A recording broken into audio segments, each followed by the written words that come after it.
Hello everyone. SBI ने SBI clerk junior associate की notification declare कर दी है। इस पर मैंने वीडियो में इंफॉर्मेशन बताई है, कैसे फॉर्म अप्लाई कर सकते हैं, कितनी वैकेंसीज है, क्या एलिजिबिलिटी है, age criteria, salary and selection process.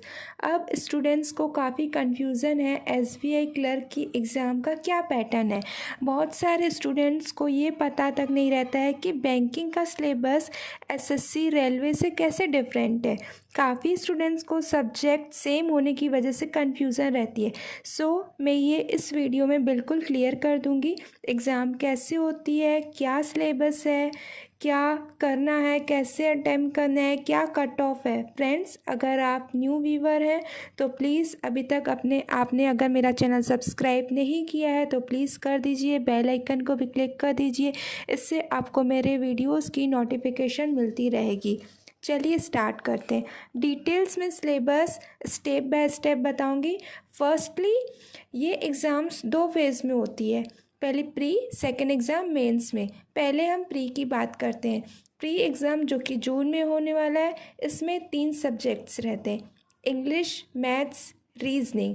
Maths को न्यूमेरिकल एबिलिटी भी बोलते हैं। ये तीनों पेपर के लिए 60 मिनट्स हमको मिलते हैं और ये 100 मार्क्स का रहता है। सबसे पहले इंग्लिश लैंग्वेज, इसमें नंबर ऑफ़ क्वेश्चंस रहते हैं 30, टोटल मार्क्स रहता है 30 और ड्यूरेशन रहती है 20 मिनट्स की। सेकंड रहता है न्यूमेरिकल एबिलिटी, इसमें नंबर ऑफ़ क्वेश्चंस रहते हैं 35, टोटल मार्क्स भी रहते हैं 35 और ड्यूरेशन 20 मिनट्स। थर्ड रीजनिंग में भी नंबर ऑफ़ क्वेश्चंस 35 रहता है, total marks 35, duration 20 minutes. Total number of question 100, total marks भी 100 रहता है और ड्यूरेशन टोटल होती है 60 मिनट्स। 3 सब्जेक्ट हैं जो प्री में आने वाले हैं। अब देख सकते हैं कि टॉपिक्स हमको क्या क्या पढ़ने हैं, कौन कौन से टॉपिक्स आएंगे प्री में।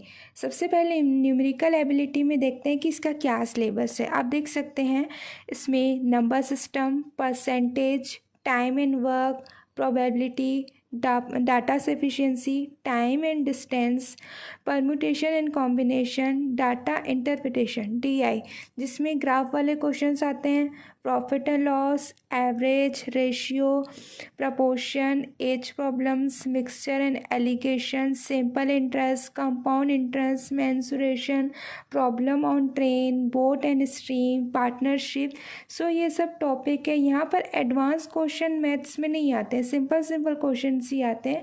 एसबीआई क्लर्क का पेपर काफ़ी टफ नहीं होता है, बाकी एग्ज़ाम के कंपेयर में इजी होता है। आपके पास भरपूर टाइम है 2 मंथ्स का। आप प्रैक्टिस कीजिए और आप सारे टॉपिक सॉल्व कीजिए, आप आसानी से सीख सकते हैं।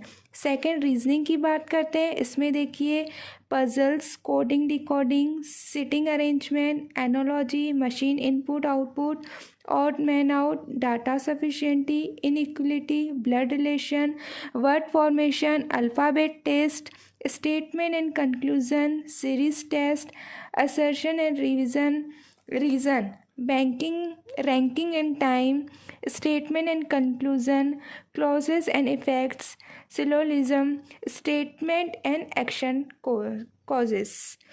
देन इंग्लिश में बात करते हैं, reading comparison, rearrangement of sentences, word swapping, sentences correction, filling the blanks, error detection, cloze test, one word substitution, grammar, jumble words. ये सब तीनों सब्जेक्ट के सिलेबस हैं। अब इन पूरे सिलेबस पे फोकस कीजिए। अब बात करते हैं कट ऑफ क्या रहता है। ये एग्ज़ाम स्टेट वाइज होता है, इसलिए कट ऑफ भी स्टेट वाइज होता है। मैं ये कट ऑफ आपको दिखा रही हूँ, आप देख सकते हो आपके स्टेट का क्या कट ऑफ है। पूरे चार्ट दिखाना पॉसिबल नहीं है, मोटा मोटा देखा जाए तो ये कट ऑफ 45 to 70 तक रहता है। कट ऑफ में ज़्यादा डिफरेंस नहीं होता है, बट हर स्टेट का अलग अलग होता है, क्योंकि हर स्टेट की वैकेंसी भी अलग होती है। ठीक है, अब देखते हैं एग्ज़ाम प्रिपरेशन कैसे करें। एसबीआई क्लर्क की एग्ज़ाम ज़्यादा टफ नहीं है। अभी 2 मंथ से आपके पास सिर्फ दिन में 3-4 घंटे की देने की ज़रूरत है। बेस्ट प्रिपरेशन मेथड, अब टॉपिक वाइज पढ़ें, पूरे टॉपिक को कंप्लीट करें। सबसे पहले आप प्री पर फोकस करिए। मेंस के लिए सिलेबस वही रहता है, बस लेवल थोड़ा सा ज़्यादा रहता है। सारा प्री का गेम स्पीड का होता है। ये एग्ज़ाम एसबीआई का है, कंपटीशन तो बहुत है, सो बी फोकस, प्रैक्टिस करिए, पूरे टॉपिक सॉल्व कीजिए। ये एग्ज़ाम का एक फ़ीचर बहुत अच्छा है, इसमें सेक्शनल कट ऑफ नहीं होता है।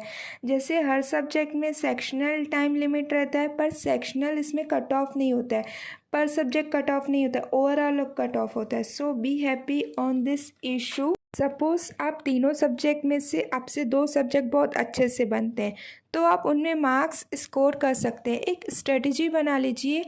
Strategy main role important play करती है। जो आपका स्ट्रॉन्ग सब्जेक्ट है, आप उस पर ज़्यादा फोकस करके आप आगे बढ़ें, और जो सब्जेक्ट आपसे कम बनता है उसमें एवरेज कीजिए। इससे आप इजीली प्री एग्ज़ाम क्लियर कर पाएंगे।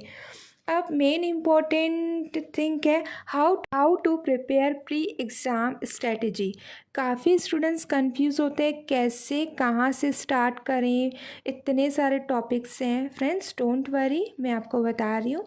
स्टूडेंट्स को हम 2 पार्ट्स में डिवाइड करते हैं इसको समझने के लिए। फर्स्ट, जिनको पूरा सिलेबस पता है, वो टॉपिक्स पढ़ चुके हैं। दूसरे, वो स्टूडेंट्स जो न्यू हैं, जिनको कोई आइडिया नहीं है। मेरा ये सजेशन है कि जो न्यू स्टूडेंट्स हैं, सबसे पहले आपको पता होना चाहिए कि कौन कौन से टॉपिक हैं, उनको डिटेल्स में समझिए, सिलेबस क्या है। फिर उनको टॉपिक वाइज पूरा सॉल्व कीजिए, क्वेश्चन सॉल्व कीजिए, हर टॉपिक पे टेस्ट प्रिपेयर कीजिए, उसको दिलाएं। देन स्टूडेंट्स पर थोड़ा सा भी एक्सपीरियंस है, वो प्रैक्टिस करें। अगर लंबे टाइम तक आपका कोई टॉपिक छूट गया है, तो आप उस पर फिर से रिवीजन कीजिए, फोकस करिए, अपनी स्पीड इंक्रीज़ कीजिए। स्टूडेंट्स चाहे न्यू हो या ओल्ड, एक स्ट्रेटजी बनाकर पढ़िए। जैसे एसबीआई क्लर्क की एग्ज़ाम को क्लियर करने के लिए टॉप 4 इफ़ेक्टिव स्ट्रेटजी आपके साथ शेयर करने जा रही हूँ। आप इस स्ट्रेटजी को फॉलो करके आप पढ़िए, ज़रूर आपका प्री एक ही बार में क्लियर हो जाएगा। First, detail syllabus. आप डिटेल में सिलेबस पढ़िए, उसमें कौन कौन से टॉपिक्स हैं, पूरे टॉपिक को सॉल्व कीजिए। Second, topic wise practice. हर टॉपिक को अच्छे से प्रैक्टिस करिए कि उस टॉपिक से रिलेटेड क्वेश्चन जहाँ से भी आए आपसे बन जाए। Third, topic wise test. जब वो टॉपिक कंप्लीट हो जाए तो आप उसका एक टेस्ट पेपर प्रिपेयर करें, उसको टेस्ट दिलाएं कि आप कितने समय में कितने क्वेश्चन सॉल्व कर पा रहे हैं, आंसर सही आ रही है कि नहीं। ये आप स्ट्रेटजी फॉलो करके देखिए। फोर्थ टिप है सब्जेक्ट वाइज टेस्ट। जब आप टॉपिक वाइज टेस्ट आप क्लियर कर लेते हैं, आपको लगता है कि मेरे से पूरा टॉपिक बन जा रहा है, पूरे टॉपिक आप कंप्लीट कर ले रहे हैं, तो आप पूरे सब्जेक्ट के क्वेश्चंस बनाइए। फिर पूरे सब्जेक्ट की टेस्ट लाइए कि आपसे कितना सब्जेक्ट बन रहा है, आप कितने उसमें कॉन्फिडेंट हैं। स्ट्रेटजी फॉलो करके आप पढ़िए, डेफिनेटली आपको सक्सेस ज़रूर मिलेगी। अगर कोई डाउट हो तो आप कमेंट करके ज़रूर पूछ सकते हैं। सिर्फ 2 मंथ्स की बात है, आप हर दिन में 2-3 घंटे दीजिए, प्रैक्टिस कीजिए। क्या पता आने वाले 4-5 महीने आपकी लाइफ बदल दे। इसलिए अपने डेडिकेशन, इंटरेस्ट, पावर को सही जगह लगाएं। Best of luck. Thank you.